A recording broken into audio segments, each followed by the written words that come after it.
हिंदुस्तान में धर्म का बड़ा महत्व है। हिंदुस्तान के अधिकतर लोग आपको तार्किक कम और धार्मिक ज्यादा नजर आएंगे। इसके पीछे बहुत सारी वजह भी है। हिंदुस्तान की संस्कृति ही उस तरह की है।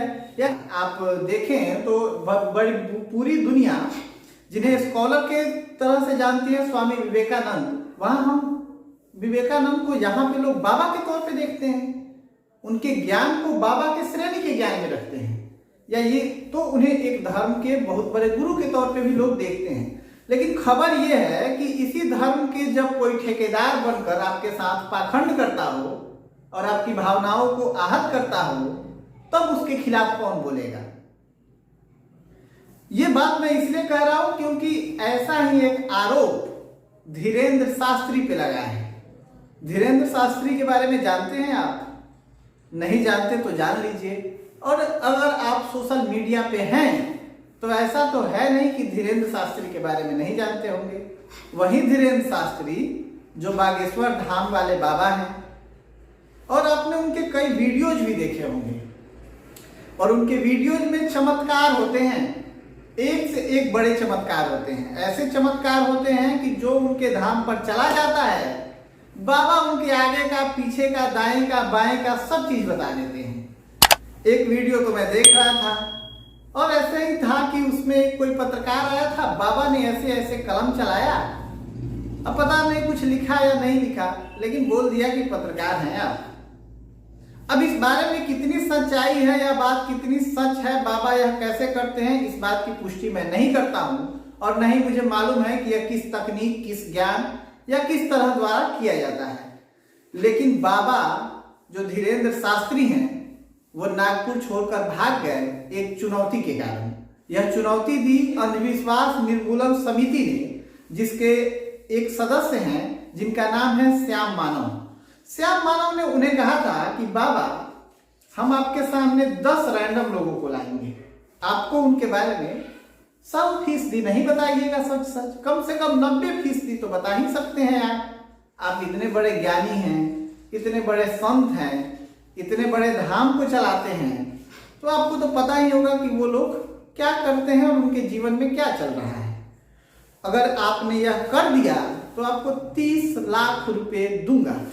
लेकिन अगर आप इसमें फेल हो गए तो हम आपको यह समझेंगे कि आप तो अंधविश्वास फैलाते हैं, आप पाखंड फैलाते हैं। लेकिन जिस समय बाबा यह कार्य करते हैं शिविर में, आखिरी दिन में नागपुर में थे वो ठहरे हुए, लेकिन उसके ठीक 2 दिन पहले ही बाबा बागेश्वर ने, धीरेन्द्र शास्त्री ने अपना सामान पैक किया और लौट आए। इसके पीछे उन्होंने अपना एक निजी कारण बताया। लेकिन दोस्तों, इस पूरे के पूरे घटनाक्रम को आप देखें तो क्या समझ में आता है। हम जिस वजह से टिके हुए हैं, जिस धर्म के उपदेशक बने टिके हुए हैं, करोड़ों लोग, लाखों लोग या हजारों लोग की आस्था हम पे है, विश्वास है, क्या उस आस्था विश्वास को कुचलकर आपका निजी काम या कोई दूसरा काम इतना ज्यादा महत्व दे सकता है जिसके कारण से आप ये काम छोड़कर चले जाए? और वो भी तब जब आपके वजूद पर सवाल उठाया जा रहा हो। मैं वजूद इसलिए भी कह रहा हूं क्योंकि दरअसल में बाबा की जो पहचान है वो इसीलिए बनी है कि वह लोगों को सच बता देते हैं। जो लोग उनके पास जाते हैं उनके बारे में वो एकदम सच्ची जानकारियां देते हैं। तो ऐसे में बाबा क्यों गए, ये तो सवाल उठना लाजिम है।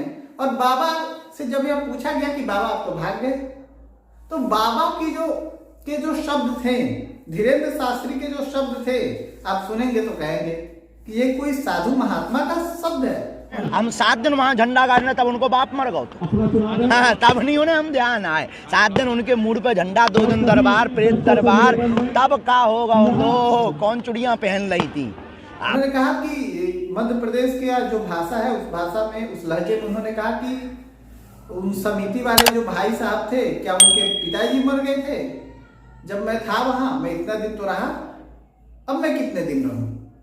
तो ये जो लहजा है ये किसी संत का नहीं हो सकता। ये जो इस तरह की जो भाषा है ये किसी ज्ञानी पुरुष का तो कतई नहीं हो सकता।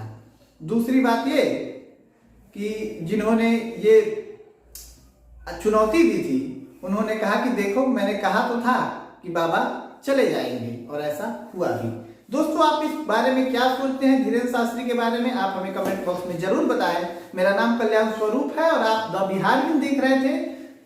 अगर आपने मेरे पेज को फॉलो नहीं किया है तो मेरे पेज को फॉलो कर ले। अगर ये वीडियो आप YouTube पर देख रहे हैं तो हमारे चैनल को सब्सक्राइब करना ना भूलें। फिलहाल के लिए इतना ही, शुक्रिया।